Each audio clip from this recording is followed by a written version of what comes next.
हे guys, जय Mahakal. Welcome to my channel Madhya Pradesh Aarambh. आज हम पढ़ने वाले हैं पॉलिटिक के नीति निर्देशक तत्व, जो कि हमारे वनडे एग्ज़ाम, एसएससी, रेलवे, पटवारी, कांस्टेबल और पीएससी में आते हैं क्वेश्चन। तो यदि आप हमारे चैनल पर नए हैं तो प्लीज़ चैनल को सब्सक्राइब कीजिए, वीडियो को लाइक कीजिए, कमेंट कीजिए और शेयर कीजिए।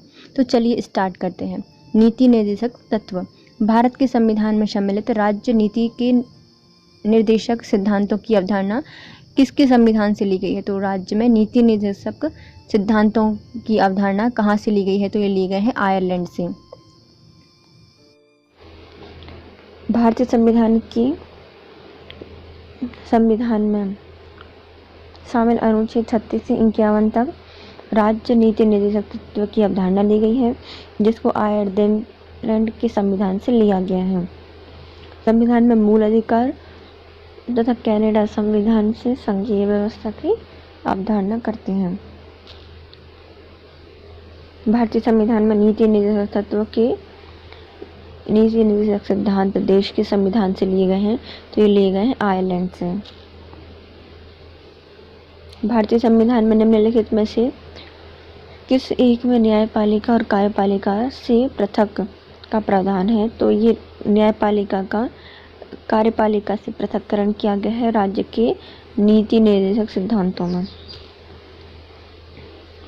भारतीय संविधान के भाग 4 के तहत प्रत्येक राज्य के नीति संबंधी निर्देशक सिद्धांत के अंतर्गत अनुच्छेद 50 में कहा गया है कि राज्य की लोक सेवा में न्यायपालिका और कार्यपालिका से पृथक करने के लिए कदम उठाएगा।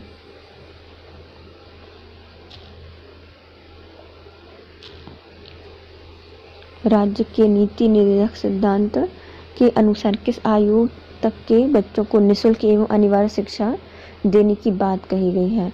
जिसमें 14 वर्ष तक के बच्चों के लिए निःशुल्क एवं अनिवार्य शिक्षा की बात की गई है। राज्य के नीति निर्देशक सिद्धांतों के अनुसार किस आयु तक के बच्चों को निःशुल्क एवं अनिवार्य शिक्षा देने की बात की गई है? तो 14 वर्ष के सभी बच्चों के लिए।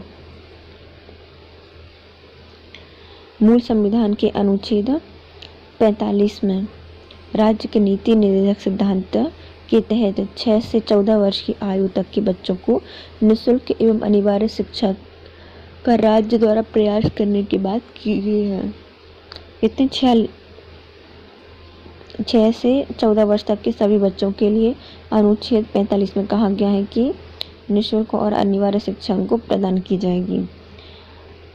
86वां संविधान संशोधन 2002 द्वारा 6 से 14 वर्ष की आयु के बच्चों के लिए अनुच्छेद 21(1) के तहत निःशुल्क एवं अनिवार्य शिक्षा को मूल अधिकार बनाए जाने के लिए अनुच्छेद 45 में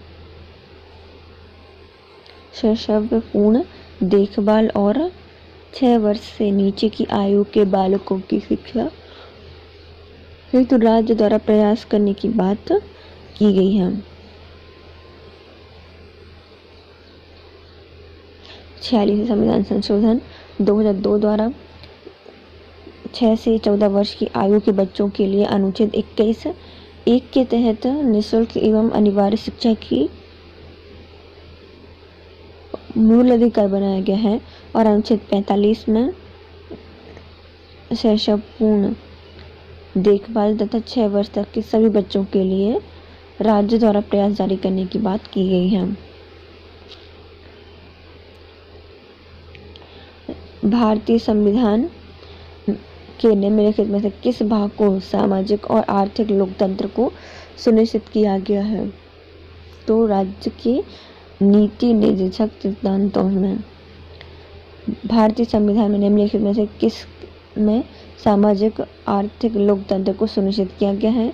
राज्य के नीति निर्देशक सिद्धांतों में भारतीय संविधान की प्रस्तावना में यद्यपि सभी नागरिकों को सामाजिक, आर्थिक, राजनीतिक न्याय का संकल्प है, तथापि समाज और आर्थिक सुनिश्चित करने हेतु प्रावधान संविधान के भाग 4 में प्रयुक्त राज्य के नीति निर्देशक सिद्धांतों के अंतर्गत प्रस्तुत किए गए हैं। तो ये सामाजिक आर्थिक न्याय सुनिश्चित करने हेतु जो प्रावधान है वो भाग 4 में राज्य के नीति निर्देशक सिद्धांतों में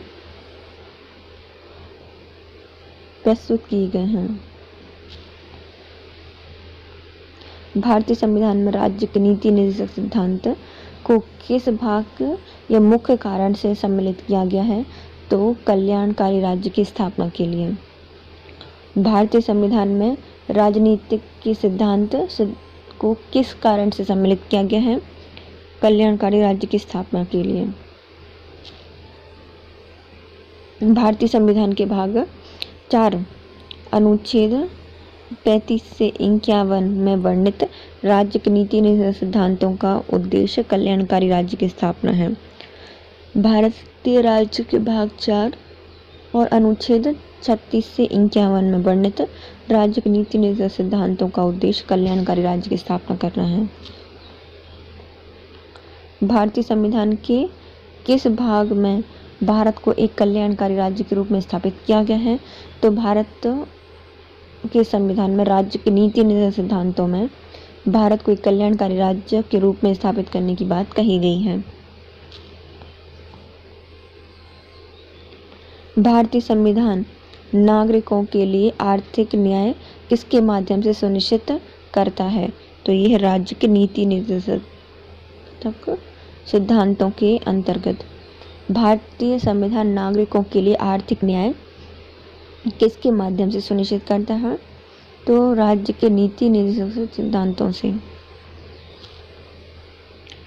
भारतीय संविधान की प्रस्तावना में यद्यपि सभी नागरिकों को सामाजिक, आर्थिक, राजनीतिक न्याय प्राप्त कराने की बात कही गई है, तथापि सामाजिक आर्थिक न्याय सुनिश्चित करने हेतु प्रावधान संविधान के भाग 4 में प्रस्तुत किया गया है, राज्य के नीति निर्देशक सिद्धांतों के अंतर्गत प्रस्तुत किए गए हैं।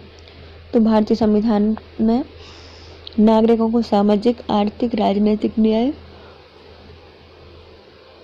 प्राप्त कराने की बात की गई है, तथापि सामाजिक आर्थिक न्याय सुनिश्चित करने के लिए प्रावधान संविधान के भाग 4 में प्रस्तुत राज्य के नीति निर्देशक सिद्धांतों के अंतर्गत प्रस्तुत किया गया है।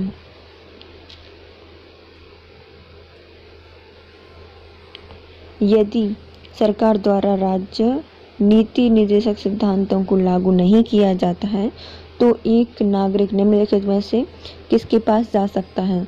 तो वो किसी के पास नहीं जा सकता।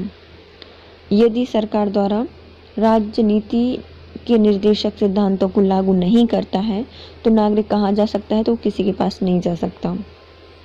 संविधान के भाग 4 के तहत अनुच्छेद 36 से 51 तक वर्णित राज्य के नीति निर्देशक सिद्धांतों के अंतर्गत कल्याणकारी राज्य लक्ष्य रखे गए हैं, जिसका उद्देश्य नागरिकों को सामाजिक, आर्थिक अधिकार और सुविधाएं उपलब्ध कराना है। परंतु ये नागरिकों को कोई भी ऐसा विधिक अधिकार उपलब्ध नहीं कराते जिसका उल्लेख हमारे पर उपचार किए जा सके, अर्थात संविधान के भाग 4 में वर्णित उपबंध न्यायालय द्वारा परिवर्तनीय होंगे, मतलब परिवर्तनीय नहीं होंगे। अनुच्छेद 37 में कहा गया है, वस्तुतः ये संवैधानिक लक्ष्य हैं और इन्हें राज्य द्वारा पूरा किया जाना है। भारतीय संविधान के भाग 4 के तहत अनुच्छेद 36 से 51 तक वर्णित राज्य के नीति निर्देशक सिद्धांतों के अंतर्गत एक कल्याणकारी लक्ष्य रखे गए हैं, जिसका उद्देश्य नागरिकों को सामाजिक, आर्थिक न्याय और अधिकार और सुविधा उपलब्ध कराना है। परंतु ये नागरिकों को ऐसे विधिक अधिकार उपलब्ध नहीं कराते जिनका उल्लंघन पर उपचार किया जा सके, अर्थात संविधान के 4 में वर्णित उपबंध न्यायालय द्वारा परिवर्तनीय नहीं है, ये अनुच्छेद 37 कहता है। और वस्तुतः ये संवैधानिक लक्ष्य जिन्हें राज्य द्वारा पूरा किया जाना है। भारतीय संविधान का कौन सा अनुच्छेद यह निर्धारित करता है कि राजनीतिक नीति के निर्देशक सिद्धांत किसी न्यायालय द्वारा लागू नहीं किए जा सकते। तो ये 37 कहता है। भारतीय संविधान का कौन सा अनुच्छेद यह निर्धारित करता है कि राजकीय निर्देशक के सिद्धांत किसी न्यायालय द्वारा लागू नहीं किए जाएंगे? तो अनुच्छेद 37 कहता है।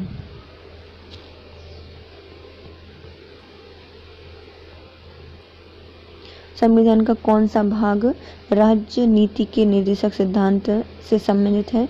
तो ये है भाग 4। संविधान का भाग 4 अनुच्छेद 36 से 51 राज्य के नीति निर्देशक सिद्धांतों से संबंधित है।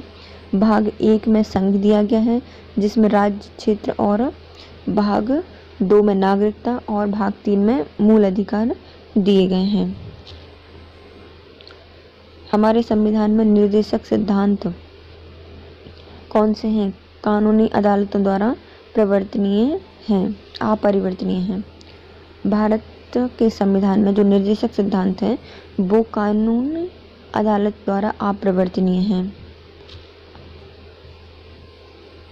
संविधान में उल्लेखित नीति निर्देशक सिद्धांतों का उद्देश्य आर्थिक, सामाजिक, लोकतंत्र की स्थापना करना है। संविधान के अनुच्छेद 36 से 51 तक इनको निहित किया गया है। इन सिद्धांतों के संबंध में राज्य का कर्तव्य होगा कि वह शासन और विधि निर्माण में इसका अनुसरण करे, जिसके बावजूद ये सिद्धांत न्यायालय द्वारा प्रवर्तनीय नहीं है। भारतीय संविधान में नीति निर्देशक सिद्धांतों का उद्देश्य आर्थिक और सामाजिक लोकतंत्र की स्थापना करना है। संविधान के अनुच्छेद 36 से 51 तक में निहित इन सिद्धांतों के संबंध में राज्य का कर्तव्य होगा कि वह शासन और विधि निर्माण में इनका अनुसरण करे। इसके बावजूद ये सिद्धांत न्यायालय द्वारा प्रवर्तनीय नहीं है। किस निर्देशक सिद्धांतों पर गांधी जी के नैतिक दर्शनों का प्रत्यक्ष प्रभाव है? तो ये है गौवध पर निषेध। निम्नलिखित में से किस निर्देशक सिद्धांतों पर गांधी जी के नैतिक दर्शनों का प्रत्यक्ष प्रभाव है? तो ये है गौवध पर निषेध। निम्न निर्देशक सिद्धांतों पर गांधी जी के नैतिक दर्शन का प्रत्यक्ष प्रभाव देखने को मिलता है। ग्रामीण पंचायतों का गठन, ग्रामीण उद्योगों को बढ़ावा देना, मद्यपान निषेध, गौवध का निषेध, कृषि एवं पशुपालन का संगठन।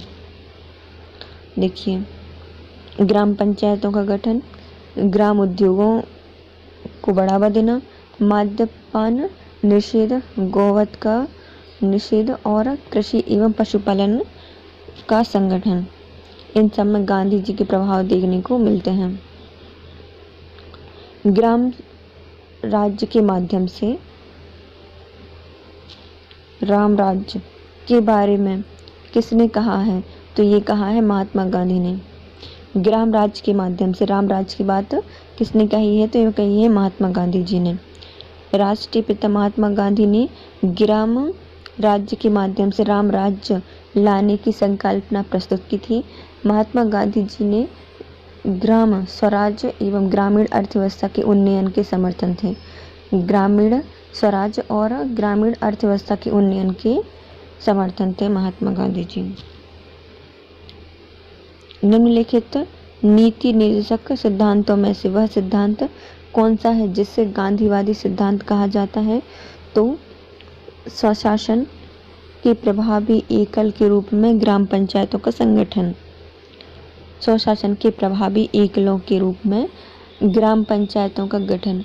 नीति निर्देशक सिद्धांतों में यह सिद्धांत कौन सा है जिसमें गांधी जी के सिद्धांत कहा जाता है? तो गांधी जी का सिद्धांत कहा जाता है स्वशासन के प्रभावी एकलों के रूप में ग्राम पंचायतों का संगठन। स्वशासन गांधीवादी का प्रमुख सिद्धांत है। तदनुसार स्वशासन के प्रभावी एकलों के रूप में ग्राम पंचायतों का संगठन अनुच्छेद 40 को गांधीवादी सिद्धांत कहा जाता है। तो अनुच्छेद 40 को क्या कहा जाता है? गांधीवादी सिद्धांत कहा जाता है। राज्य नीति के निम्न निर्देशक सिद्धांतों में से कौन सा गांधीवादी दर्शन पर आधारित है? तो ग्राम पंचायतों का आयोजन ये गांधीवादी दर्शन पर आधारित है। बराबर काम के लिए बराबर मजदूरी ये नहीं है। मजदूरी का संरक्षण ये भी नहीं है। सिर्फ ऑप्शन ए सही है, ग्राम पंचायतों का आयोजन। राज्य के नीति निर्देशक का सिद्धांत में से कौन सा गांधीवादी दर्शन पर आधारित है? तो यह ग्राम पंचायतों का आयोजन।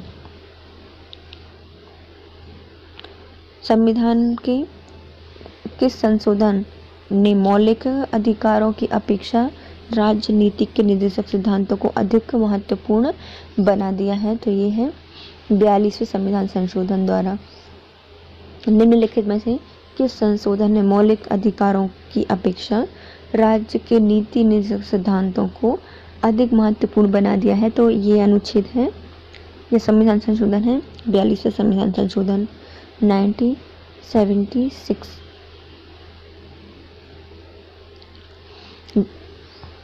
42वें संविधान संशोधन 1976 द्वारा अनुच्छेद 31 में पुनः संशोधन किया गया और इसके विस्तार को और बढ़ाकर इसमें सभी नीति निर्देशकों को शामिल कर दिया गया। इस प्रकार सभी नीति निर्देशक तत्वों को मूल अधिकारों पर प्राथमिकता प्रदान की गई है।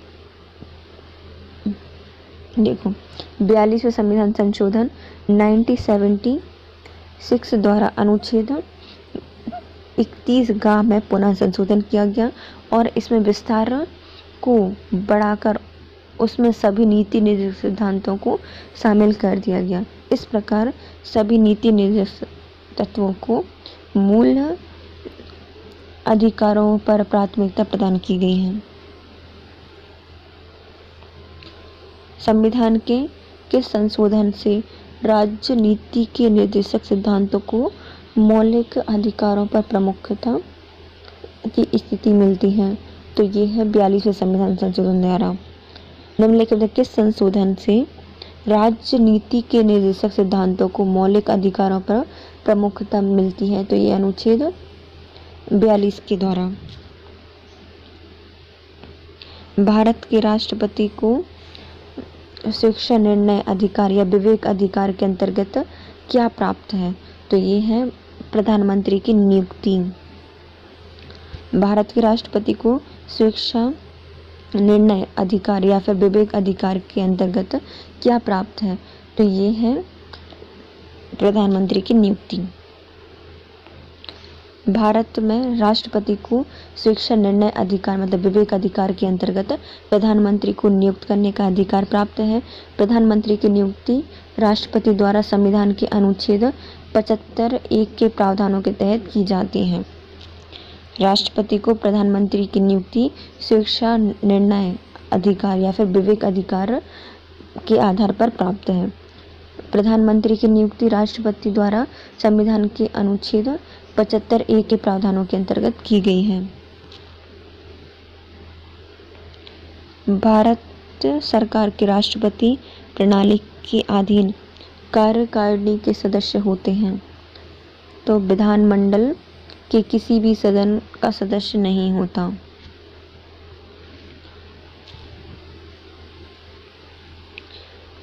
देखिए, सरकार की राष्ट्रपति प्रणाली के अधीन कार्यकारिणी सदस्य होते हैं। तो विधानमंडल के दोनों सदस्य होते हैं, केवल लोकसभा के सदस्य होते हैं। या नियुक्ति बाद विधानमंडल के सदस्य होते हैं? तो ये नहीं होते, बल्कि ये भी नहीं होते। विधानमंडल के किसी भी सदन के सदस्य नहीं होते। सरकार की राष्ट्रपति प्रणाली के अंतर्गत कार्यकारिणी के सदस्य विधानमंडल के किसी भी सदन में सदस्य नहीं होते। यदि राष्ट्रपति किसी कार्यकारिणी के लिए विधानमंडल में किसी सदस्य का चयन करता है तो उसे अपनी विधानमंडल की सदस्यता से इस्तीफा देना पड़ेगा। राष्ट्रपति प्रणाली में कार्यकारिणी के सदस्य राष्ट्रपति के लिए उत्तरदायी होते हैं।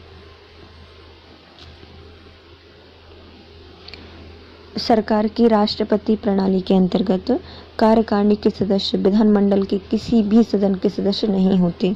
यदि राष्ट्रपति अपनी कार्यकारिणी के लिए विधानमंडल के किसी सदस्य का चयन करता भी है तो उसे अपने विधानमंडल की सदस्यता से त्यागपत्र देना होगा। राष्ट्रपति प्रणाली में कार्यकारिणी के सदस्य राष्ट्रपति के लिए उत्तरदायी होते हैं। जो इसके कार्यकारिणी के सदस्य होते हैं वो राष्ट्रपति के प्रति उत्तरदायी होते हैं। भारत के संविधान का कौन सा अनुच्छेद भारत को कल्याणकारी राज्य घोषित करने से संबंधित है? तो ये है 39वां अनुच्छेद। निम्नलिखित में से कौन सा अनुच्छेद भारत को कल्याणकारी राज्य घोषित करने से संबंधित है? तो ये अनुच्छेद 39। भारत के संविधान के अनुच्छेद 39 में राज्य द्वारा अनुसरणीय नीति के निर्देशक सिद्धांत दिए गए हैं जो कि भारत को कल्याणकारी राज्य घोषित करते हैं। भारतीय संविधान के अनुच्छेद 39 द्वारा राज्य अनुसरणीय नीति के निर्देशक सिद्धांत दिए गए हैं जो कि भारत को कल्याणकारी राज्य घोषित करते हैं।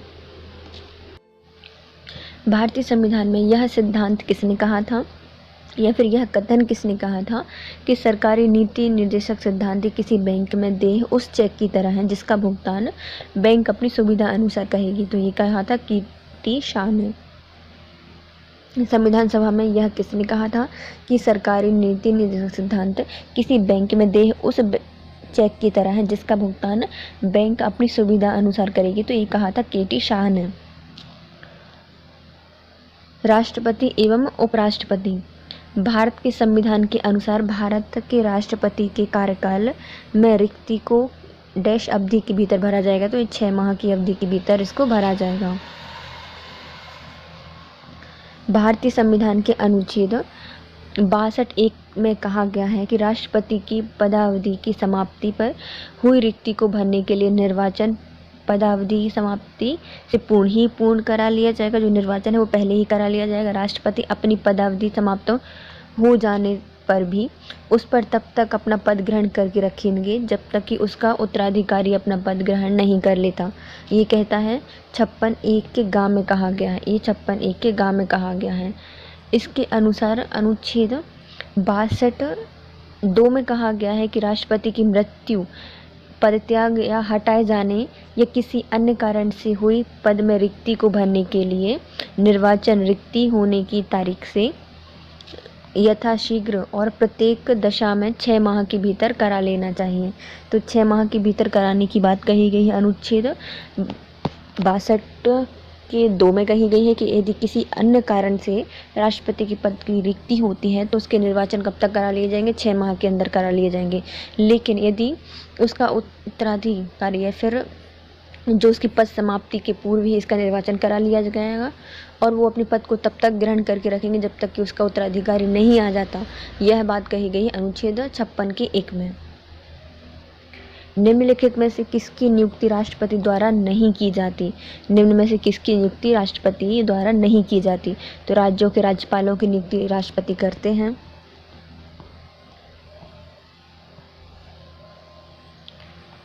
उच्च न्यायालय के मुख्य न्यायाधीश और अन्य न्यायाधीश ये भी करते हैं और सर्वोच्च न्यायालय के मुख्य न्यायाधीश और अन्य न्यायाधीश की नियुक्ति भी राष्ट्रपति करते हैं, लेकिन उपराष्ट्रपति की नियुक्ति राष्ट्रपति नहीं करते। भारत के उपराष्ट्रपति को संविधान के अनुच्छेद 66 के तहत संसद के दोनों सदनों के सभी सदस्यों द्वारा अनुपातिक प्रतिनिधित्व पद्धति के अनुसार एकल संक्रमणीय मत द्वारा चुना जाता है, जबकि विकल्प में दिए गए अन्य अधिकारियों की नियुक्ति राष्ट्रपति द्वारा की जाती है।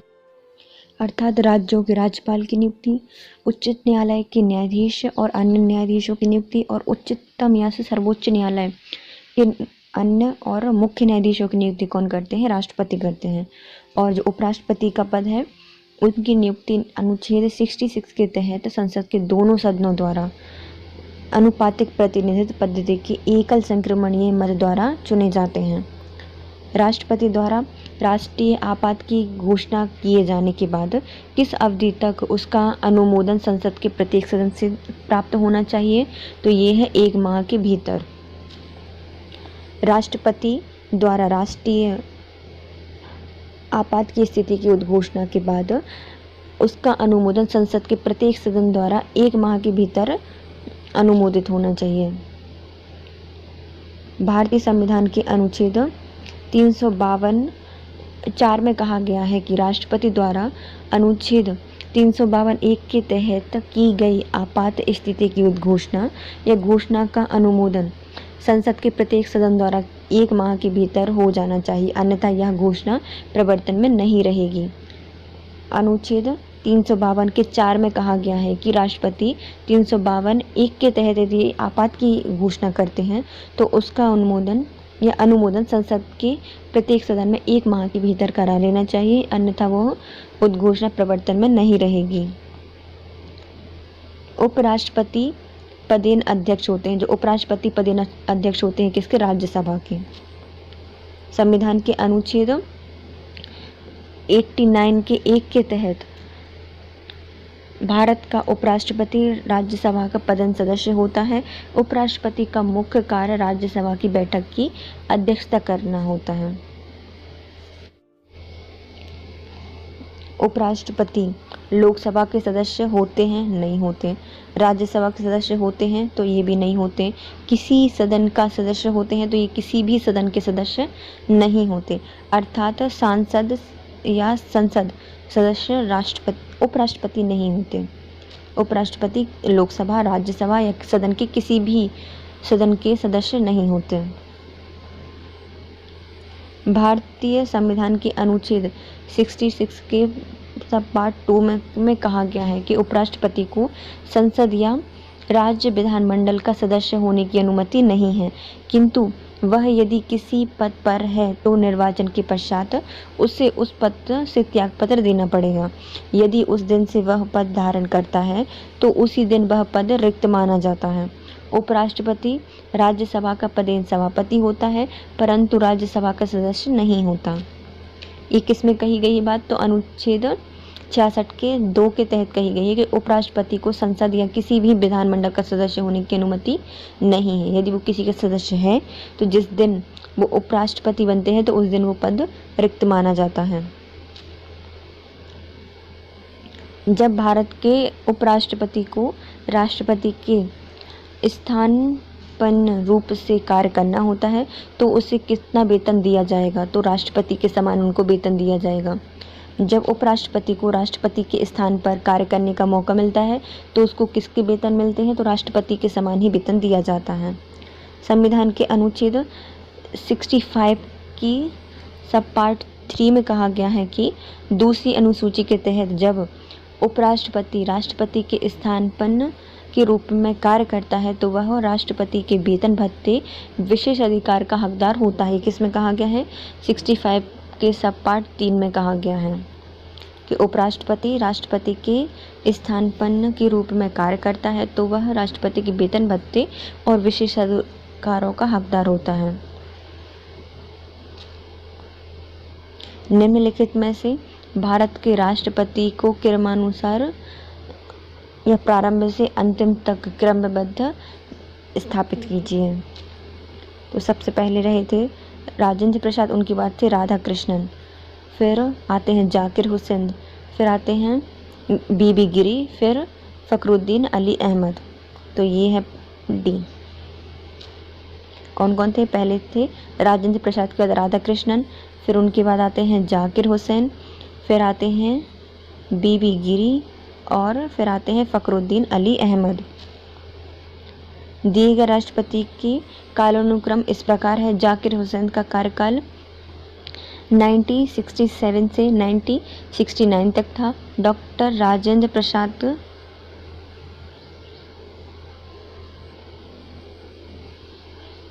का कार्यकाल 1962 से 1967 तक था।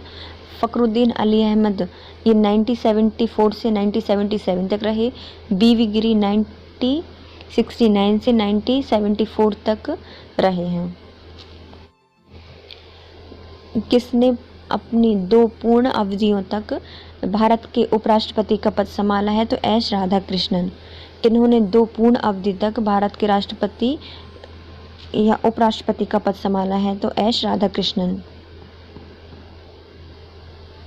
एस राधाकृष्णन ने 1952 से 1957 तक और 1957 से 1962 तक 2 पूर्ण अवधियों तक भारत के उपराष्ट्रपति का पद संभाला है तथा वे 1962 से 1967 तक भारत के राष्ट्रपति भी रहे हैं। वर्तमान उपराष्ट्रपति श्री अहमद अंसारी भी 2 बार उपराष्ट्रपति के कार्यकाल के लिए चुने गए थे। इनका पहला कार्यकाल 10 अगस्त 2007 से 10 अगस्त 2012 तक था और दूसरा कार्यकाल 10 अगस्त 2012 से 10 अगस्त 2017 तक रहा है।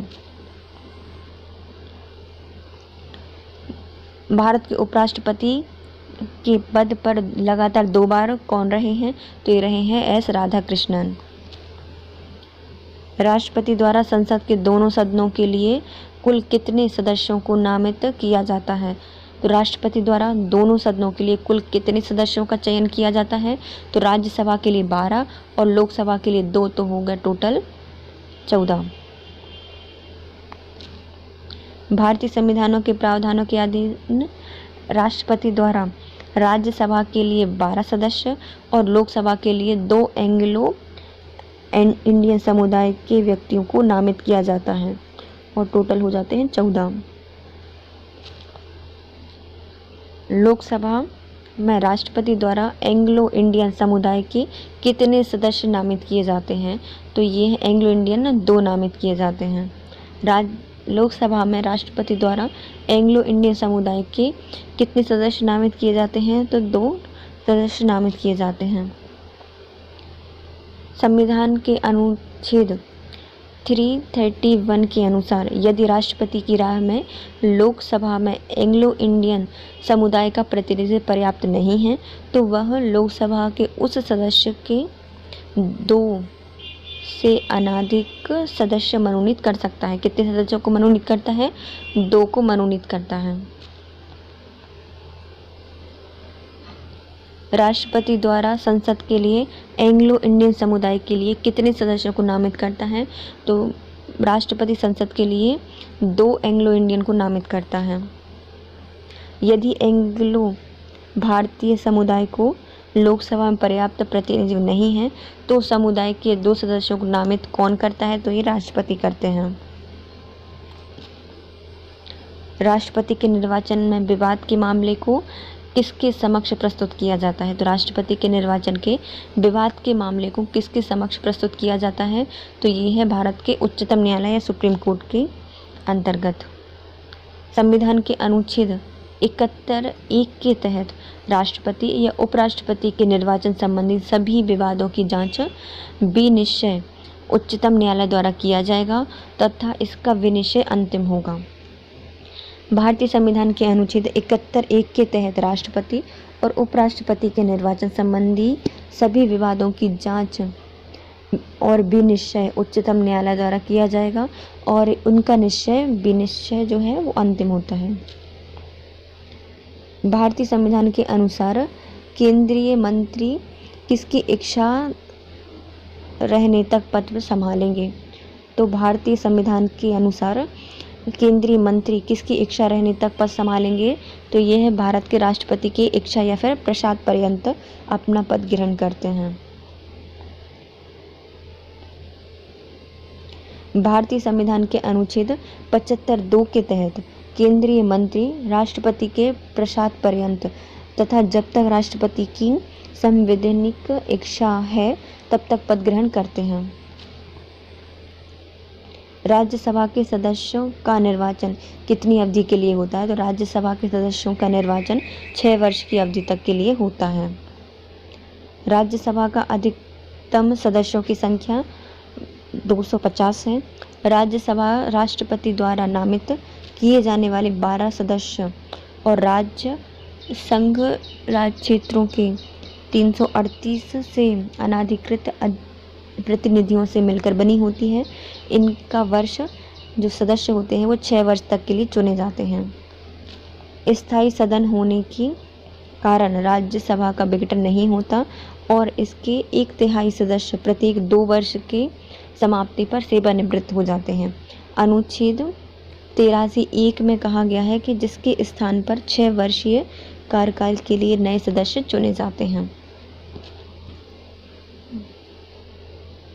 देखिए, राज्यसभा में कितने सदस्य होते हैं तो 350 सदस्य होते हैं। इसमें राष्ट्रपति द्वारा 12 नामित या 12 सदस्य मनोनीत किए जाते हैं। 338 से अनाधिकृत प्रतिनिधित्व से मिलकर बने होते हैं, जो कि राज्य और संघ राज्य क्षेत्र से होते हैं। इनका कार्यकाल 6 वर्षों तक होता है। यह एक स्थायी सदन है जो कि कभी विघटित नहीं होता। इसके प्रत्येक 1/3 सदस्य प्रत्येक 2 वर्षों में सेवानिवृत्त हो जाते हैं और उनके स्थान पर नए सदस्यों का चुनाव होता है। ये किसमें कहा गया है? 83(1) में कहा गया है कि इनका कार्यकाल कितना होता है? 6 वर्ष होता है। राज्यसभा के लिए राष्ट्रपति द्वारा कितने सदस्य मनोनीत किए जाते हैं? तो 12 सदस्यों का मनोनयन किया जाता है।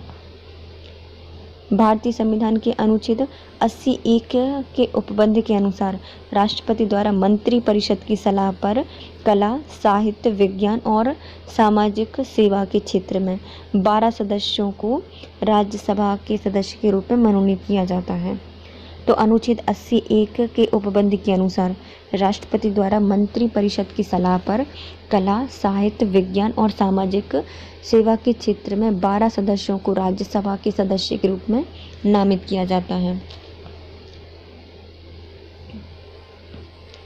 राष्ट्रपति राज्यसभा के लिए उन व्यक्तियों में से जो कला, साहित्य, सामाजिक सेवा आदि के क्षेत्र में ख्याति प्राप्त हैं, कितने व्यक्तियों के लिए नामित करती है? तो 12 सदस्यों को नामित करती है। राष्ट्रपति राज्यसभा के लिए उन कितने व्यक्तियों के लिए कला, साहित्य, सामाजिक सेवा आदि के लिए ख्याति प्राप्त कितने व्यक्तियों को मनोनीत करती है या फिर नामांकन करती है? तो 12 सदस्यों का नामांकन करती है। राज्यसभा के लिए सदस्यों को नामित करने का अधिकार किसके पास होता है? तो ये राष्ट्रपति के पास होता है। निम्नलिखित में से किसने राज्यसभा की कोई भूमिका नहीं होती? निम्नलिखित में से किस में राज्यसभा की कोई भूमिका नहीं होती? उपराष्ट्रपति के निर्वाचन में होती है, अध्यक्ष या स्पीकर के निर्वाचन में इसमें नहीं होती। तो ऑप्शन बी सही है। और राष्ट्रपति के महाभियोग में है राज्यसभा की भूमिका होती है और उच्चतम न्यायालय के न्यायाधीश को हटाने के लिए भी राज्यसभा की आवश्यकता होती है। लोकसभा के अध्यक्ष अर्थात स्पीकर के निर्वाचन में केवल लोकसभा के सदस्य ही भाग लेते हैं, राज्यसभा के सदस्य नहीं लेते। अन्य तीनों विषयों पर अर्थात उपराष्ट्रपति के निर्वाचन में, राष्ट्रपति के महाभियोग में और उच्चतम न्यायालय के न्यायाधीशों को हटाने के लिए राज्यसभा की आवश्यकता होती है। भारत के उपराष्ट्रपति को कौन निकाल सकता है? तो लोकसभा के सदस्य या सहमति से राज्यसभा निकाल सकती है। तो उपराष्ट्रपति को अपने पद से कैसे हटाया जाएगा? तो उपराष्ट्रपति को लोकसभा की सहमति से राज्यसभा हटा सकती है। भारतीय संविधान के अनुच्छेद 67 के बी में उपराष्ट्रपति को राज्यसभा के ऐसे संकल्प द्वारा पद से हटाया जाएगा जिसे राज्यसभा के तत्कालीन सदस्य के बहुमत ने पारित किया हो और जिससे लोकसभा सहमत हो, उसको हटा सकती है। भारतीय संविधान के अनुच्छेद 67 के बी के तहत उपराष्ट्रपति राज्यसभा के ऐसे संकल्प द्वारा अपने पद से हटाया जाएगा जिसे राज्यसभा के तत्कालीन समस्त सदस्यों के बहुमत से पारित किया गया हो और जिसे लोकसभा सहमत हो, तो उनको पद से हटाया जा सकता है। अनुच्छेद 67 के बी में कहा गया है। यदि लोकसभा का अध्यक्ष त्यागपत्र देना चाहे तो वह अपना त्यागपत्र किसे देगा? तो वो अपना त्यागपत्र देता है उपाध्यक्ष को।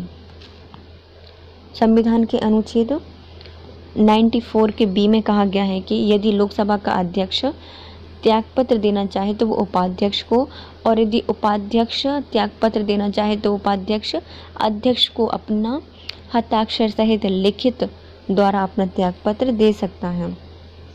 तो लोकसभा का अध्यक्ष किसको त्यागपत्र देता है? तो ये अपने उपाध्यक्ष को देता है, और लोकसभा के उपाध्यक्ष अध्यक्ष को त्यागपत्र देते हैं। ये अनुच्छेद 94 के बी में कहा गया है।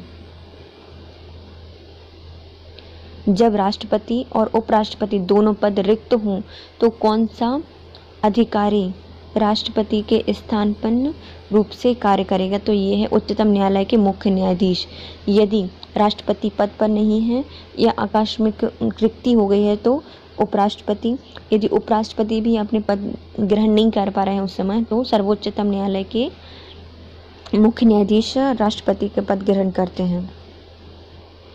राष्ट्रपति और उपराष्ट्रपति दोनों के पद रिक्त होने की स्थिति में उच्चतम न्यायालय के मुख्य न्यायाधीश राष्ट्रपति के स्थानापन्न के लिए रूप में कार्य करेंगे। जब राष्ट्रपति तथा उपराष्ट्रपति दोनों के पद एक साथ खाली हो जाते हैं तो राष्ट्रपति पद पर अस्थायी रूप से कौन कार्य करता है?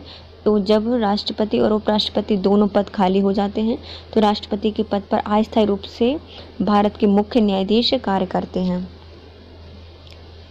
किसकी पूर्व अनुमति से लोकसभा में वित्त विधेयक को पेश किया जाता है? तो वित्त विधेयक को पेश करने के लिए राष्ट्रपति की सहमति आवश्यक होती है। अनुच्छेद 117 के तहत लोकसभा में वित्त विधेयक राष्ट्रपति की पूर्व अनुमति से पेश किया जाएगा। 117 के तहत लोकसभा में वित्त विधेयक राष्ट्रपति की पूर्व अनुमति से पेश किया जाता है।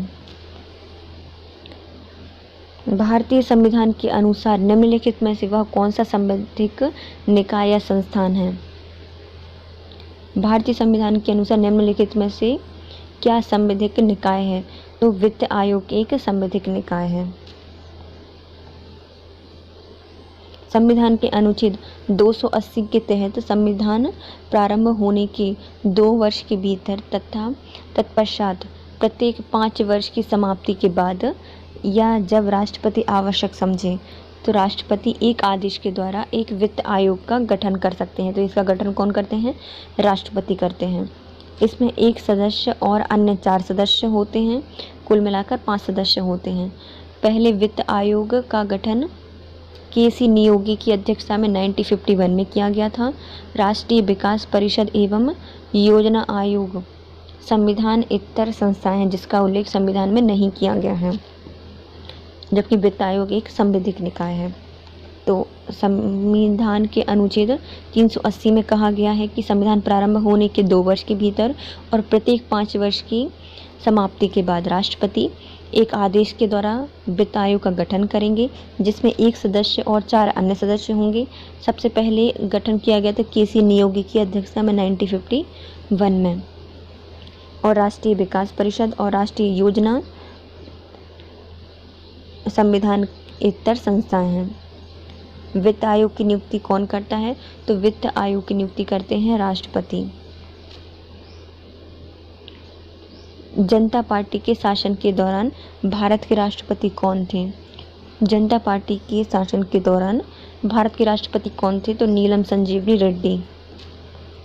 जनता पार्टी के शासन के टाइम 1977 से 1979 के दौरान नीलम संजीवनी रेड्डी भारत के राष्ट्रपति थे, जो 1977 से 1972 तक पद पर रहे हैं। राष्ट्रपति ने अब तक कितनी बार राष्ट्रपति आपातकाल की घोषणा की है? तो 3 बार राष्ट्रपति ने राष्ट्रीय आपातकाल की घोषणा की है। भारत के राष्ट्रपति द्वारा अब तक अनुच्छेद 352 के तहत 3 बार राष्ट्रीय आपात की घोषणा की गई है। पहला 1962 में, जो कि भारत चीन युद्ध के समय, 1971 में भारत और पाकिस्तान युद्ध के समय, और 1975 में आंतरिक अशांति के आधार पर। 1962 भारत चीन युद्ध के समय, 1971 भारत और पाकिस्तान युद्ध के समय, और अनुच्छेद नहीं या फिर 1975 आंतरिक अशांति के कारण अनुच्छेद 352 के तहत 3 बार राष्ट्रीय आपातकाल की घोषणा की गई है। किसी वर्ष में भारत के राष्ट्रपति ने आंतरिक अव्यवस्था के कारण आपातकाल की स्थिति लागू की थी। भारत में राष्ट्रपति ने कब आंतरिक अव्यवस्था के आधार पर राष्ट्रीय आपात की घोषणा की थी? तो 1975 में।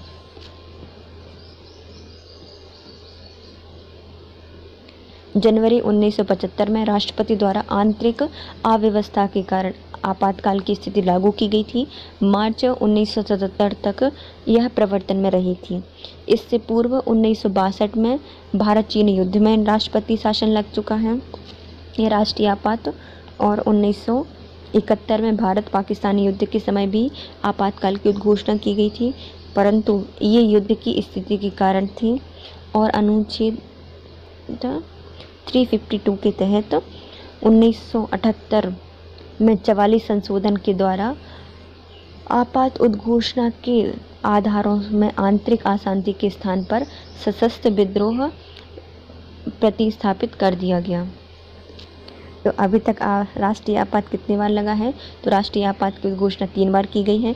एक बार 1962 में भारत चीन युद्ध के समय, 1971 में भारत पाकिस्तान युद्ध के समय और 1975 में आंतरिक अशांति के आधार पर, जिसको 1977 तक प्रवर्तन में रही थी। फिर 1978 में 44वां संविधान संशोधन कर दिया गया, जिसमें जो आपात उद्घोषणा है उसके स्थान पर आंतरिक अशांति के स्थान पर सशस्त्र विद्रोह स्थापित कर दिया गया। निम्नलिखित में से भारत के वह राष्ट्रपति कौन थे जो 2 बार राष्ट्रपति बने हैं? भारत के निम्न में से कौन से राष्ट्रपति थे जो 2 बार राष्ट्रपति बने हैं? तो राजेंद्र प्रसाद 2 बार राष्ट्रपति बने हैं। भारत के प्रथम राष्ट्रपति डॉक्टर राजेंद्र प्रसाद 26 जनवरी 1950 से 13 मई 1962 तक 3 कार्यकाल में राष्ट्रपति पद पर रहे थे, जिसमें वे प्रथम बार तो संविधान सभा के अध्यक्ष होने के नाते राष्ट्रपति नियुक्त किए गए थे। इसके पश्चात 1952 से 1957 तक राष्ट्रपति चुनाव में वे राष्ट्रपति पद के लिए निर्वाचित हुए। भारत में सेनाओं के सर्वोच्च सेनापति कौन होता है? तो राष्ट्रपति। भारत में सभी सेनाओं के सर्वोच्च सेनापति होता है राष्ट्रपति। अनुच्छेद 53 के सब पार्ट 2 के तहत भारत संघ के रक्षा बलों का सर्वोच्च समादेश राष्ट्रपति में निहित होता है, अर्थात राष्ट्रपति ही तीनों सेना का सर्वोच्च सेनापति या कमांडर इन चीफ होता है। ये 53(2) के अनुसार संघ के सभी रक्षाओं की प्रधान या फिर सर्वोच्च सेनापति कौन होता है? तो राष्ट्रपति होते हैं। देश की सशस्त्र सेनाओं के सर्वोच्च कमांडर इन चीफ कौन होते हैं? तो ये राष्ट्रपति होते हैं। देश के समस्त ये सशस्त्र सेनाओं के सर्वोच्च कमांडर इन चीफ राष्ट्रपति होते हैं। निम्नलिखित में से कौन है जो अनुच्छेद 43 के अधीन किसी मामले को सलाहकारी आय के लिए भारत के सर्वोच्च न्यायालय को भेज सकता है? तो यह है राष्ट्रपति। वह व्यक्ति कौन है जो अनुच्छेद 143 के अधीन किसी मामले को सलाह के लिए राष्ट्रपति उच्चतम न्यायालय को भेज सकता है? संविधान के अनुच्छेद 143 के अधीन भारत का राष्ट्रपति विधि या तथ्य के सार्वजनिक महत्व का प्रश्न उपस्थित होने के संबंध में मामले की सलाह राय के लिए भारत के सर्वोच्चतम न्यायालय अर्थात उच्चतम न्यायालय को भेज सकता है, परंतु न्यायालय ऐसी सलाह देने के लिए बाध्य नहीं होगा और राष्ट्रपति भी सलाह मानने के लिए बाध्य नहीं होते। राष्ट्रपति तथा उपराष्ट्रपति से संबंधित चुनाव विवादों और समझौते करने का अधिकार उच्चतम न्यायालय को है। यह किसका है? तो मौलिक अधिकार के लिए। राष्ट्रपति और उपराष्ट्रपति से संबंधित चुनाव विवादों का समझौता करने का अधिकार उच्चतम न्यायालय को है। यह किसका है? तो मौलिक अधिकारों का, उसका जो मौलिक अधिकार है ये। राष्ट्रपति तथा उपराष्ट्रपति से संबंधित चुनाव विवाद का समझौता, विवाद की जांच और विनिश्चय करने का अधिकार उच्चतम न्यायालय का है, जो कि एकमेव प्रारंभिक क्षेत्राधिकार है। संविधान के अनुच्छेद 71 के तहत यह एक मौलिक अधिकार भी है। एकल हस्तांतरित मतदान प्रणाली में हर मतदाता व्यक्त कर सकता है उतने विकल्प जितने चुनाव में प्रत्याशी होते हैं। एकल हस्तांतरित मतदान पद्धति में हर मतदाता व्यक्त कर सकता है उतने विकल्प जितने की चुनाव में प्रत्याशी होते हैं। एकल हस्तांतरणीय मत प्रणाली में, जैसे कि भारत में राष्ट्रपति और उपराष्ट्रपति पद हेतु निर्वाचन में अपनाया गया है, जितने भी प्रत्याशी होते हैं उतने ही वरीयता या विकल्प होते हैं। इसमें निर्वाचन गण प्रत्याशी को अपने वरीयता अनुसार क्रम प्रदान करते हैं और विजय प्रत्याशी के लिए मतों का न्यूनतम कोटा प्राप्त करना अनिवार्य होता है। यदि प्रथम वरीयता के आधार पर किसी प्रत्याशी को निम्न कोटा नहीं प्राप्त होता है तो उससे कम मत वाले किसी अन्य प्रत्याशी का निर्वाचन से बाहर हो जाएगा और इससे प्राप्त मतों को अन्य प्रत्याशियों से अलग अगली वरीयता के अनुसार बांट दिया जाएगा। अतः यह क्रम तब तक चलता रहेगा जब तक कि किसी प्रत्याशी को अभिष्ट न्यूनतम कोटा प्राप्त न हो जाए। एकल संक्रमणीय मत पद्धति में, जैसे कि भारत में राष्ट्रपति और उपराष्ट्रपति पद हेतु निर्वाचन में अपनाया गया है, जितने प्रत्याशी होते हैं उतने ही वरीयता विकल्प दिए जाते हैं। इसके निर्वाचन गण प्रत्याशी को अपनी इच्छा या फिर वरीयता अनुसार प्रदान कर सकते हैं तथा विजयी प्रत्याशी के लिए मतदान का न्यूनतम कोटा प्राप्त करना अनिवार्य होता है। यदि प्रथम वरीयता प्राप्त या आधार के किसी प्रत्याशी को न्यूनतम कोटा प्राप्त नहीं होता तो सबसे कम मत प्राप्त होने वाले प्रत्याशी चुनाव से बाहर हो जाते हैं और इसके प्राप्त मतों को अन्य प्रत्याशियों के में बांट दिया जाता है तथा अन्य क्रम तक यह चलता रहता है जब तक कि प्रत्याशी को अभिष्ट न्यूनतम कोटा प्राप्त ना हो जाए। भारत के राष्ट्रपति पद को भरने के लिए निर्वाचन आयोजन निम्न में से कौन कराता है? तो भारत का निर्वाचन आयोग कराता है। भारत में राष्ट्रपति के पद को भरने के लिए निर्वाचन का आयोजन भारतीय निर्वाचन आयोग द्वारा कराया जाता है। इस आयोग का प्रावधान संविधान के अनुच्छेद 324 में किया गया है। यह आयोग संविधान के अधीन संसद और प्रत्येक राज्य विधानमंडल के लिए कराई जाने वाली निर्वाचनों के लिए निर्वाचक का नामावली तैयार करता है, संचालन निरीक्षण करता है, अधीक्षण करता है, निर्देशन और नियंत्रण भी स्थापित करता है। कौन है? भारतीय निर्वाचन आयोग। ये राष्ट्रपति और उपराष्ट्रपति के चुनाव कराते हैं और इसका वर्णन 324 में किया गया है। विदेशों को भेजे जाने वाले विभिन्न संसदीय प्रतिनिधि मंडलों के लिए व्यक्ति का नामांकन निम्नलिखित में से कौन करता है? तो ये संसदीय कार्य मंत्रालय। विदेशों को भेजे जाने वाले विभिन्न संसदीय प्रतिनिधि मंडलों के लिए व्यक्तियों का नामांकन कौन करता है? तो संसदीय कार्य मंत्रालय। भारत से विदेश को जाने वाले सभी विभिन्न संसदीय प्रतिनिधि मंडल के लिए संसद सदस्यों का नामांकन या स्वीकृति संसदीय कार्य मंत्रालय द्वारा किया जाता है। संसद में प्रत्येक राजनीतिक दल से सलाह के पश्चात किया जाएगा। संसद के प्रत्येक राजनीतिक दल से सलाह के पश्चात ये किया जाता है। निम्न कथनों का अध्ययन करते हुए समुचित उत्तर की पहचान कीजिए। भारत का उपराष्ट्रपति नियुक्त किए जाने के लिए किसी व्यक्ति में राज्यसभा का सदस्य बन सकने की योग्यता होनी आवश्यक है। हाँ, उपराष्ट्रपति पद राज्यसभा का पदेन अध्यक्ष होता है, तो ये भी सही है, मतलब अर्थात दोनों सही है। यदि राष्ट्रपति या उपराष्ट्रपति नियुक्त होना है तो किसी भी व्यक्ति के लिए राज्यसभा का सदस्य बनने की योग्यता होनी चाहिए और उपराष्ट्रपति होते हैं वो राज्यसभा के पदेन अध्यक्ष होते हैं, अर्थात दोनों कथन सही हैं। भारत का उपराष्ट्रपति निर्वाचन किए जाने के लिए किसी व्यक्ति में राज्यसभा के सदस्य बनने की योग्यता आवश्यक होनी चाहिए। किसी भी उपराष्ट्रपति साथ ही जो उपराष्ट्रपति होते हैं वो राज्यसभा के पदेन अध्यक्ष होते हैं। भारत का उपराष्ट्रपति होता है तो भारत का उपराष्ट्रपति होता है राज्यसभा का पदेन अध्यक्ष।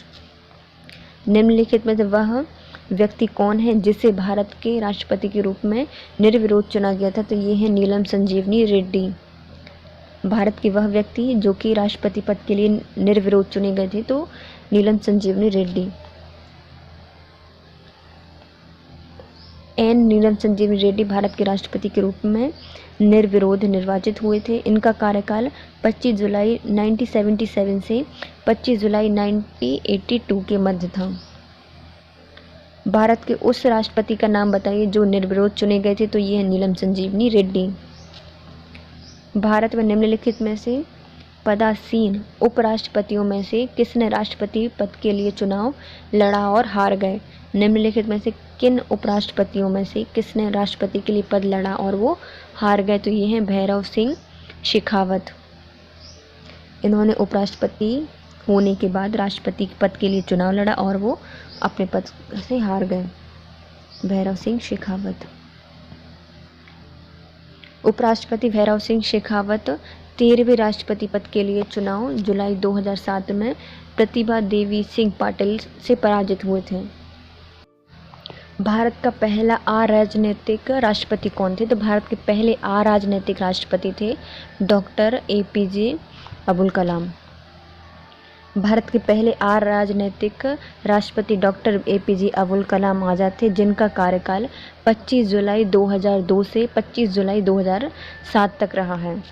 ये फलतः एक परमाणु वैज्ञानिक थे और इन्होंने विजन 2020 तथा पूरा योजना के माध्यम से राष्ट्रीय विकास हेतु सरकार को प्रेरित किया था। इन्हें आम जन का राष्ट्रपति या पीपल्स प्रेसिडेंट भी कहा जाता है, क्योंकि आम जन का राष्ट्रपति कहा जाता है, पीपल्स प्रेसिडेंट कहा जाता है किसको? APJ अब्दुल कलाम को। इनका कार्यकाल 25 जुलाई 2002 से 25 जुलाई 2007 तक रहा है। डॉक्टर APJ अब्दुल कलाम आज़ाद ये परमाणु विज्ञान से संबंधित हैं। इन्होंने विजन 2020 और पूरा योजना के माध्यम से राष्ट्रीय विकास में सरकार को प्रेरित किया था।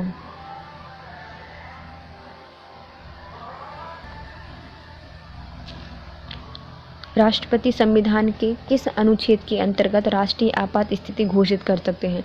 तो राष्ट्रपति संविधान के किस अनुच्छेद के तहत राष्ट्रीय आपात की घोषणा कर सकते हैं? तो 352 के तहत आपात या फिर राष्ट्रीय आपात की घोषणा कर सकते हैं। राष्ट्रपति संविधान के अनुच्छेद 352 के अंतर्गत राष्ट्रीय आपात की स्थिति घोषित कर सकते हैं। इसमें 44वें संविधान संशोधन के अनुसार सशस्त्र विद्रोह और बाह्य आक्रमण की स्थिति में ही राष्ट्रीय आपात उद्घोषणा की जाएगी। जब तक भारत में 3 बार, अब तक भारत में 3 बार राष्ट्रीय आपात लग चुका है। 1962 दिसंबर में, 1971 और 1977 3 बार राष्ट्रीय आपात की घोषणा की जा चुकी है। और 44वें संविधान संशोधन के द्वारा सशस्त्र विद्रोह या बाह्य आक्रमण की स्थिति इसमें उद्घोषित कर दी गई है। अनुच्छेद 352 के तहत राष्ट्रपति राष्ट्रीय आपात की घोषणा करते हैं। सार्वभौमिक प्रणाली के असफल हो जाने पर किसी राज्य के राष्ट्रपति शासन संविधान की किस धारा के अंतर्गत लागू किया जाता है? तो राज्य में जो राष्ट्रपति शासन है वो किया जाता है 356 के तहत। संवैधानिक प्रणाली के विफल हो जाने पर किसी राज्य के राष्ट्रपति शासन संविधान के अनुच्छेद 356 के तहत लागू किया जाता है। राष्ट्रपति शासन की स्थिति में राष्ट्रपति उस राज्य की सरकार के सभी और कोई कृत्य या शक्तियां अपने हाथों में ले सकता है।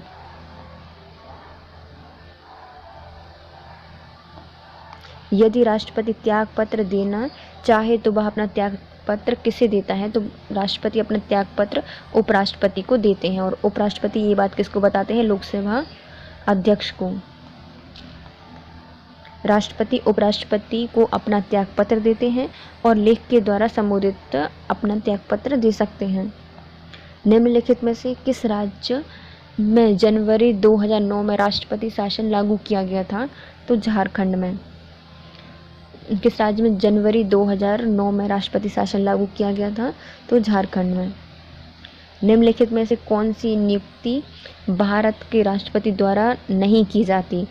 तो इनमें से कौन सी नियुक्ति भारत के राष्ट्रपति द्वारा नहीं की जाती? तो लोकसभा के अध्यक्ष की नहीं की जाती, क्योंकि ये चुने जाते हैं, जबकि भारत के मुख्य न्यायाधीश की नियुक्ति करते हैं, वायुसेना के अध्यक्ष की करते हैं और थल सेना के अध्यक्ष की भी करते हैं। लोकसभा अध्यक्ष का निर्वाचन लोकसभा सदस्यों के द्वारा किया जाता है। राष्ट्रपति अपनी कार्यपालिका शक्ति के अधीन भारत के मुख्य न्यायाधीश, वायुसेना के अध्यक्ष और थल सेना के अध्यक्ष को नियुक्त करता है। निम्नलिखित में से कौन सी नियुक्ति भारत के राष्ट्रपति द्वारा अधिकार में नहीं आती? निम्नलिखित में से कौन सी नियुक्ति भारत के राष्ट्रपति के अधिकारों में नहीं आती? तो ये है लोकसभा के अध्यक्ष को, क्योंकि लोकसभा के अध्यक्ष लोकसभा के सदस्यों द्वारा चुने जाते हैं। भारत के राष्ट्रपति का निर्वाचन के लिए नागरिकों को कितनी आयु होनी आवश्यक है? यदि भारत के राष्ट्रपति के चुनाव के लिए नागरिकों को कितनी आयु की आवश्यकता है या आयु पूरी करनी होगी? तो यह 35 वर्ष की आयु पूर्ण करनी होगी राष्ट्रपति के चुनाव के लिए। भारत के राष्ट्रपति के चुनाव के लिए नागरिकों को 35 वर्ष की आयु पूर्ण करनी आवश्यक है। अनुच्छेद 58 में राष्ट्रपति निर्वाचन होने के संबंध में अन्य अर्हताओं में भारत का नागरिक हो, लाभ के पद पर ना हो और लोकसभा के सदस्य चुने जाने योग्य होना चाहिए और 35 वर्ष की आयु पूर्ण करनी चाहिए। ये अनुच्छेद 58 में कहा गया है। भारत के राष्ट्रपति पद के लिए चुनाव लड़ने वाले उम्मीदवार की न्यूनतम आयु कितनी होनी चाहिए? तो राष्ट्रपति पद के लिए चुनाव लड़ने वाले व्यक्ति की 35 वर्ष आयु होनी चाहिए। भारत के राष्ट्रपति पर महाभियोग की विधि कहाँ से अपनाई गई है? तो राष्ट्रपति के पर महाभियोग की विधि USA से ली गई है। भारत के संविधान में राष्ट्रपति पर महाभियोग की विधि USA से ली गई है। भारतीय संविधान के अनुच्छेद 61 में राष्ट्रपति पर महाभियोग की प्रक्रिया का उपबंध किया गया है। राष्ट्रपति सेवानिवृत्ति की आयु कितनी है? तो राष्ट्रपति की सेवानिवृत्ति की आयु है इनमें से कोई नहीं। संविधान के अनुच्छेद 56(1) के अनुसार राष्ट्रपति अपने पद ग्रहण करने की तारीख से 5 वर्ष तक की अवधि के लिए अपना पद ग्रहण करता है, परंतु संविधान में राष्ट्रपति की सेवानिवृत्ति की आयु का कोई वर्णन नहीं किया गया है। ये 56(1) में कहा गया है कि राष्ट्रपति अपने पद पर 5 वर्षों तक अपना पद ग्रहण करते हैं, परंतु उसकी जो सीमा है वो सेवानिवृत्ति की नहीं दी गई है। भारत के राष्ट्रपति पद के लिए निर्वाचन अधिकतम आयु सीमा कितनी है? तो राष्ट्रपति के निर्वाचन में अधिकतम आयु सीमा कितनी है? तो इनमें से कोई नहीं, अर्थात पहले न्यूनतम होनी चाहिए 35, लेकिन अधिकतम का कोई वर्णन नहीं किया गया है। संसद के दोनों सदनों का संयुक्त सत्र कौन बुलाता है? तो संसद के दोनों सदनों का संयुक्त सत्र राष्ट्रपति बुलाते हैं। संसद के दोनों सदनों का संयुक्त सत्र या अधिवेशन राष्ट्रपति द्वारा बुलाया जाता है। अनुच्छेद 108 के तहत संयुक्त अधिवेशन की अध्यक्षता लोकसभा का अध्यक्ष करता है। संविधान में कितने प्रकार के आपातकाल का प्रावधान है? तो संविधान में 3 प्रकार के आपातकाल की घोषणा की गई है। संविधान में 3 प्रकार के आपात की उद्घोषणा की गई है। प्रथम अनुच्छेद 352 में राष्ट्रीय आपात, अनुच्छेद 356 में राष्ट्रपति शासन और अनुच्छेद 360 में वित्तीय आपात। भारत के राष्ट्रपति के पास आपात अधिकार होते हैं। तो भारत के राष्ट्रपति के पास 3 आपातकाल लगाने के अधिकार होते हैं। राष्ट्रपति को किस अनुच्छेद के अंतर्गत यह अधिकार प्राप्त है कि वह वित्तीय आपात लागू कर सकता है? तो राष्ट्रपति को किस अनुच्छेद के तहत वित्तीय आपातकाल लगाने की घोषणा की गई है? तो वित्तीय आपात लगा सकता है 360 के तहत। संविधान के अनुच्छेद 360 के अंतर्गत राष्ट्रपति द्वारा वित्तीय आपात की घोषणा की जा सकती है। यह उद्घोषणा के लिए मंत्रिपरिषद की सलाह आवश्यक होती है। भारत के किस प्रकार की आपात स्थिति अभी तक केवल एक बार लागू की गई है? तो ये है आंतरिक आपाती स्थिति, सिर्फ एक बार लगाई गई थी।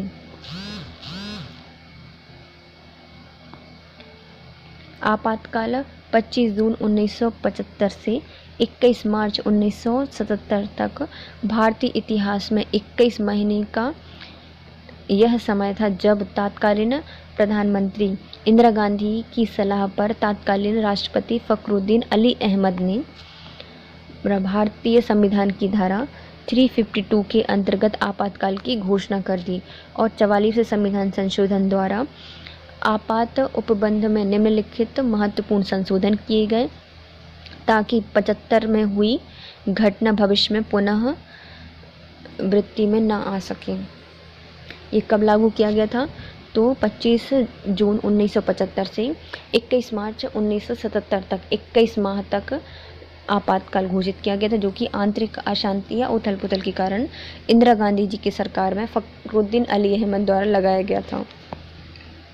फिर इसके लिए 44वें संविधान संशोधन किया गया जिसमें 75 की घटना फिर से न दोहराई जाए। निम्नलिखित में से कौन सी आपात स्थिति जिस घोषणा अभी तक भारत सरकार ने नहीं की है? ऐसी कौन सी आपातकाल की घोषणा है जो अभी तक भारत सरकार ने नहीं की है? तो वित्तीय आपात की स्थिति अभी तक घोषित नहीं की गई है। अनुच्छेद 360 के तहत घोषणा की गई है कि वित्तीय आपात की स्थिति घोषणा अभी तक भारत सरकार ने नहीं की है। भारत के राष्ट्रपति अपने पद पर पुनर्नियुक्ति के लिए कितनी बार खड़े हो सकते हैं? तो वो जितनी बार चाहें उतनी बार खड़े हो सकते हैं।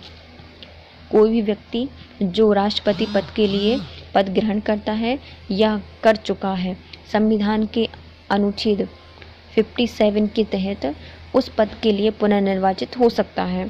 पुनर्निर्वाचन के संबंध में संविधान में किसी भी सीमा का उल्लेख नहीं किया गया है। भारतीय संघ के राष्ट्रपति के पास वही संवैधानिक अधिकार हैं जो कि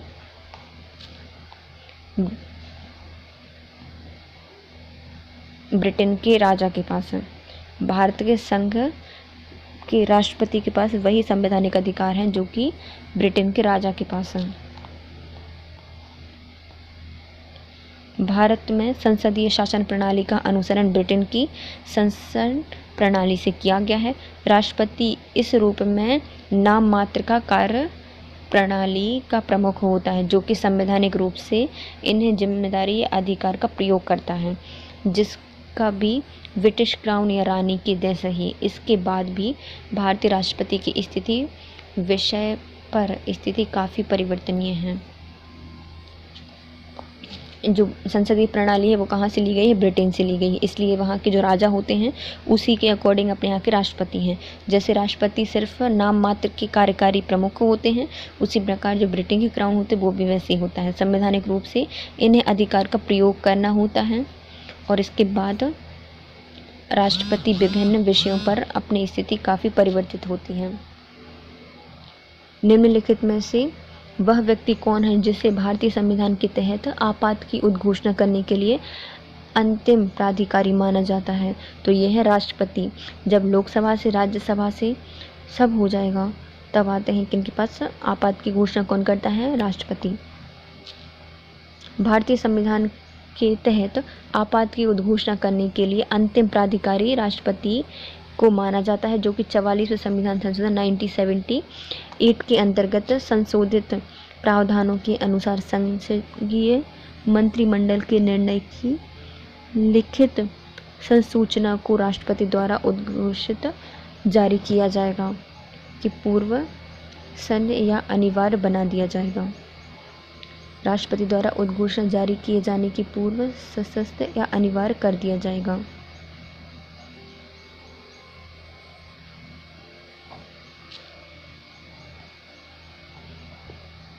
संविधान में आपात की स्थिति की घोषणा का जो अंतिम प्राधिकारी होता है वो राष्ट्रपति को माना जाता है। 44वें संविधान संशोधन 1978 के अंतर्गत संशोधित प्रावधानों को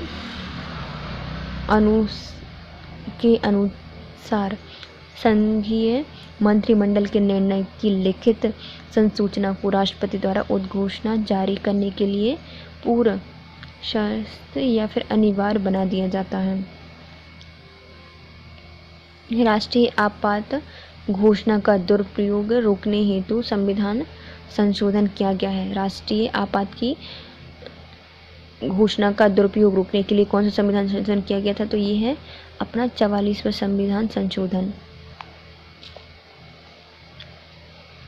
राष्ट्रीय आपात घोषणा का दुरुपयोग रोकने के लिए 1978 में किए गए 44वें संविधान संशोधन द्वारा अनुच्छेद 352 में अब यह व्यवस्था कर दी गई कि राष्ट्रीय आपात की उद्घोषणा केवल उसी समय की जाएगी जब मंत्रिमंडल लिखित रूप से राष्ट्रपति से ऐसी उद्घोषणा करने के लिए कहें।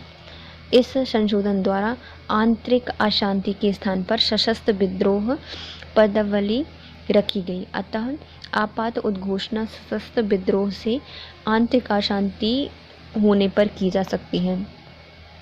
तो किस में कहा गया था? तो राष्ट्रीय आपात की दुरुपयोग रोकने के लिए 1978 में 44वां संविधान संशोधन किया गया, जिसमें अनुच्छेद 352 में यह व्यवस्था की गई कि यदि राष्ट्रीय आपात की उद्घोषणा करनी है तो केवल उसी समय की जाएगी जब मंत्रिमंडल यह लिखित रूप से राष्ट्रपति को उद्घोषणा करता है, तो इसकी उद्घोषणा की जाएगी। और आंतरिक अशांति के स्थान पर सशस्त्र विद्रोह पद इसमें जोड़ दिया गया।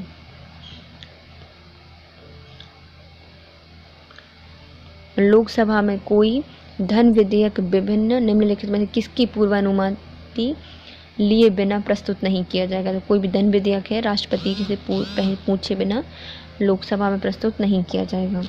लोकसभा में कोई भी धन विधेयक केवल राष्ट्रपति की पूर्व अनुमति से ही प्रस्तुत किया जाएगा। यह प्रावधान अनुच्छेद 117 में दिया गया है। राष्ट्रपति का अध्यादेश जारी करने की अवधि के लिए लागू रहता है। तो राष्ट्रपति के अध्यादेश जारी के लिए लागू रहता है 6 माह तक। जो उसके अध्यादेश जारी करता है उसकी अवधि कितनी होती है? 6 माह तक। अनुच्छेद 123 के तहत संसद के सत्र में न होने की स्थिति में राष्ट्रपति किसी तत्काल आवश्यकता के संदर्भ में अध्यादेश जारी कर सकता है। राष्ट्रपति द्वारा इस प्रकार जारी किए गए अध्यादेश 6 माह के लिए लागू रहते हैं, जबकि संसद के समवेत होने पर 6 सप्ताह की समाप्ति पर उसे प्रवर्तन में नहीं रहेगा। जो अध्यादेश जारी करने की शक्ति अनुच्छेद 123 में दी गई है। और जब संसद सत्र में नहीं होती तो राष्ट्रपति तत्काल आवश्यकता के लिए अध्यादेश जारी कर सकते हैं। इस प्रकार जारी अध्यादेश 6 माह तक ही लागू रहते हैं, जबकि संसद के समाप्त होने के 6 सप्ताह के बाद इसको समाप्ति पर प्रवर्तन में नहीं रहेगा। भारत सरकार का संवैधानिक अध्यक्ष कौन होता है? तो भारत सरकार का संवैधानिक अध्यक्ष होता है राष्ट्रपति। भारत सरकार का संवैधानिक अध्यक्ष राष्ट्रपति होता है। संविधान के अनुच्छेद 53(1) में उपबंधित किया गया है कि संघ की कार्यपालिका शक्ति राष्ट्रपति में निहित होगी और वह इसका प्रयोग इस संविधान के अनुसार स्वयं या अपने अधीनस्थ अधिकारियों द्वारा करेगा। संवैधानिक अध्यक्ष कौन होता है? तो संवैधानिक अध्यक्ष होते हैं राष्ट्रपति। ये कहा गया है अनुच्छेद 53(1) में। संघ की कार्यपालिका शक्ति राष्ट्रपति में निहित होती है। इसका प्रयोग संविधान के अनुसार स्वयं और अधीनस्थ अधिकारियों द्वारा किया जाएगा। निम्नलिखित में से कौन सा पद राष्ट्रपति की संस्तुति के आधार पर ग्रहण किया जाएगा? तो ये है राज्यपाल का। निम्नलिखित में से कौन सा पद राष्ट्रपति की संस्तुति या संतुष्टि के दौरान ही ग्रहण किया जाएगा? तो राज्यपाल का पद। अनुच्छेद 156(1) में कहा गया है कि राज्यपाल राष्ट्रपति के प्रसाद पर्यंत अपना पद ग्रहण करता है। 156(1) में कहा गया है कि राज्यपाल राष्ट्रपति के प्रसाद पर्यंत अपना पद ग्रहण करता है। भारत के उपराष्ट्रपति का निर्वाचन किया जाता है। तो भारत के उपराष्ट्रपति का निर्वाचन किया जाता है संसद सदस्यों के द्वारा। भारत के उपराष्ट्रपति का चुनाव संसद के दोनों सदनों के सदस्यों द्वारा अनुपातिक प्रतिनिधित्व पद्धति के अनुसार एकल संक्रमणीय मत द्वारा किया जाता है, जो कि अनुच्छेद 66 कहता है। उपराष्ट्रपति का चुनाव संसद द्वारा होगा अनुपातिक प्रतिनिधित्व पद्धति के अनुसार एकल संक्रमणीय मत द्वारा, अनुच्छेद 66 में ये कहा गया है। भारत के राष्ट्रपति पर महाभियोग चलाया जा सकता है तो ये संसद द्वारा। राष्ट्रपति पर महाभियोग लगाया जा सकता है संसद द्वारा। भारतीय संविधान के अनुच्छेद 61 में संसद द्वारा राष्ट्रपति पर महाभियोग प्रस्ताव लाया जा सकता है और ऐसा प्रस्ताव लाने से पूर्व 14 दिन का नोटिस देना आवश्यक होगा। इसके अतिरिक्त महाभियोग के संकल्प को संसद में कम से कम 1/4 सदस्यों के द्वारा हस्ताक्षरित सहित प्रस्तावित होना चाहिए। तो महाभियोग की प्रक्रिया कहाँ दी गई है? तो अनुच्छेद 61 में दी गई है और संसद के किसी भी सदन में राष्ट्रपति का महाभियोग लाया जा सकता है। ऐसा प्रस्ताव लाने से पूर्व 14 दिन पहले उनको नोटिस देना होगा और इसके अतिरिक्त महाभियोग के संकल्प को संसद में कम से कम 1/4 सदस्यों द्वारा हस्तांतरित सहित प्रस्तावित होना चाहिए। Thank you so much guys. यदि वीडियो पसंद आया है तो लाइक कीजिए, कमेंट कीजिए, शेयर कीजिए और सब्सक्राइब कीजिए। Thank you so much guys. Have a nice day.